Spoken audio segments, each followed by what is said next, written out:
Justin Kringstad, Director of the North Dakota Pipeline Authority. Excellent. Thank you for joining us today. And some pretty good news in the state of North Dakota for those people into natural gas. Pipeline project was approved, it looked like, a $1.8 million pipeline project, quoting the Associated Press. So Justin Kringstad is on to kind of do a little fact checking for us and talk a little bit about what that means in terms of the flow and all that good stuff. So are you able to talk on that there today? I am, yeah. So the 12-inch line, the Cherry Creek lateral, and so what was happening there, this is a natural gas liquids project, and so for those that aren't familiar with natural gas liquids, those are components in the gas stream that come out of the Bakken production from the well site at one of North Dakota's gas processing plants. Those NGLs get separated out, and those NGLs then need a transportation mode to move to market.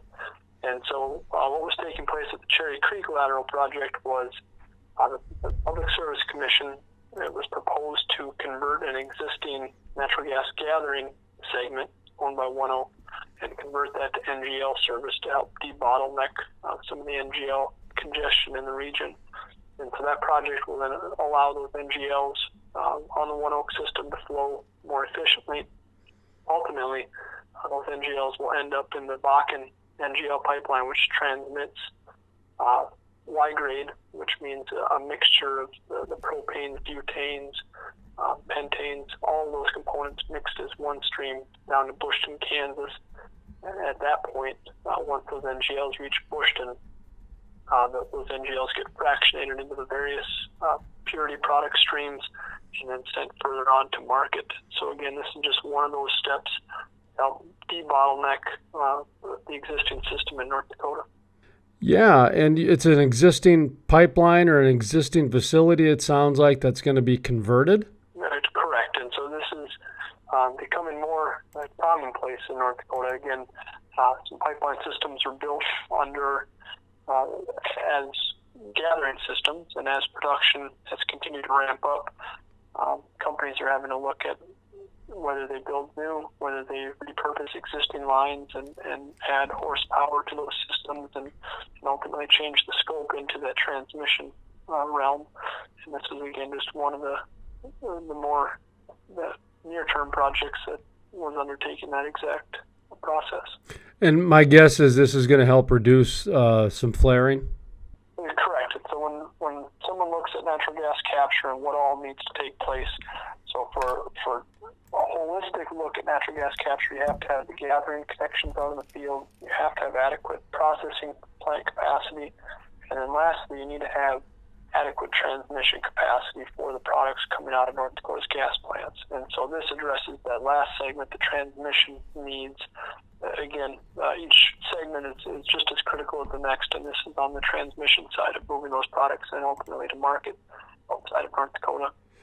You know, we're talking about the ONEOK project.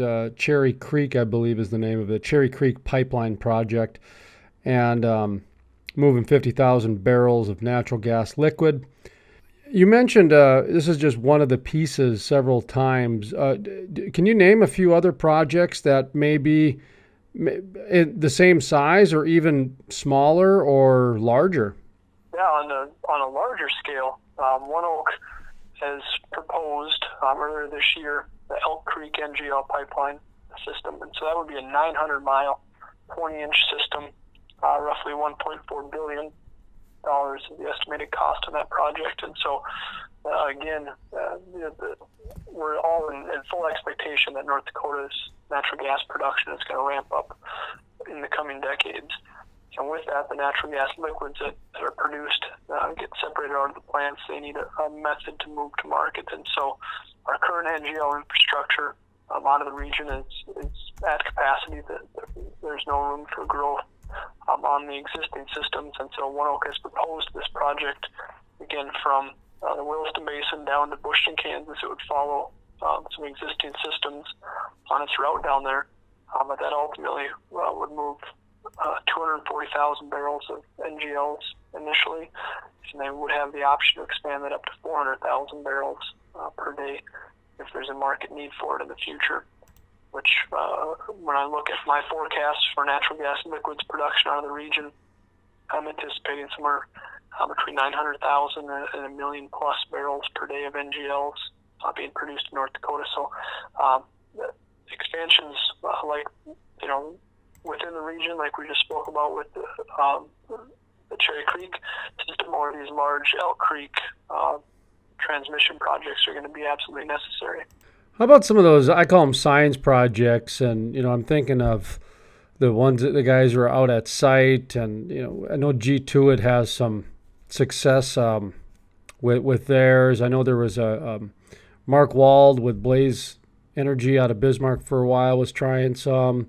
And, I kind of lose track of some of these guys and that sort of thing, just because on one hand, they're science projects, and on the other hand, they're still trying to figure out their chemistry set too, and even how to get it to market, that sort of thing. Do you guys track anything of those smaller kind of innovative startup guys? Because on one hand, they're really helping solve a problem, but on another hand, they're kind of hard to track sometimes. It is, and so I do communicate quite frequently with many of the different companies, looking at what I call on-site or wellhead technologies to address gas capture, and so they do have an important role. There are definitely appropriate times and places for implementing those types of systems. By and large, when we look at North Dakota's growth expectations, ultimately the large-scale solution is going to continue to be that traditional gathering pipeline processing plants, but there are definitely going to be pockets. There's going to be areas that simply are underserved, and that's where those wellhead solutions do fit a very appropriate need. And so trying to connect those technology providers with the operators, helping them better understand how the wells perform, those are all critical steps as that industry continues to mature. How about the crude oil side? How are we looking there for a quick update? Yeah, so on the crude oil production side, when Dakota Access went into service last June, North Dakota, for the first time since the modern Bakken development, was in a position where there was adequate pipeline capacity.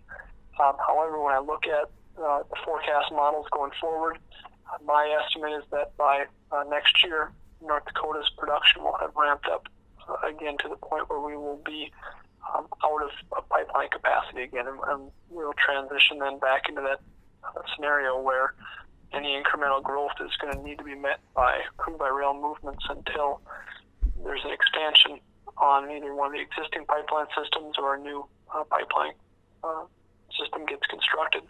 And so Dakota Access did go out this spring with a proposed expansion of their DAPL system. There were no real specifics provided publicly by the company, so I don't have any details for you as far as the timeline, the exact capacity, or the volume that was being proposed.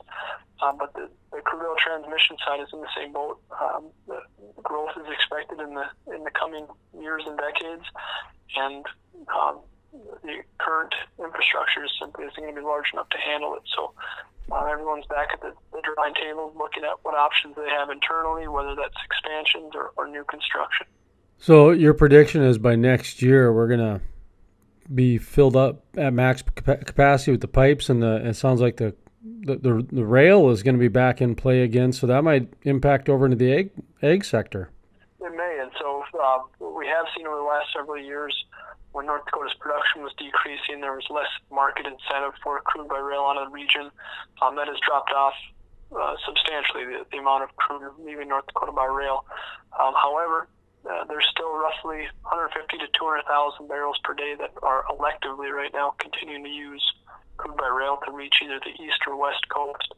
And so there is still a market case. There still are some refineries out there that have a desire to receive Bakken crude by rail, where there simply is no pipeline connection. However, from a marketing perspective, it does change a little bit when we move from elective movements to forced movements of crude by rail because of lack of pipeline capacity. That may ultimately have some impact on market prices and marketing decisions out of the region. Yeah, I just remember last time that happened where it was, a lot of farmers were finding out that it wasn't as easy to get on the rails as it was before, and rail cars were at max capacity, and it was a time, man. It was a time that everybody had to learn how to do things a little bit differently. And sounds like, it sounds like most people have ironed it out pretty good. But say, where are we at with pipelines? Is there anything that is looking in the near future to accommodate this, to where open up a new pipeline flow, or is that too far down the path where we don't even have permits going for anything like that? There's nothing in the permitting phase on the crude oil transmission side. The only project that's been publicly announced would be that Dakota Access proposed expansion.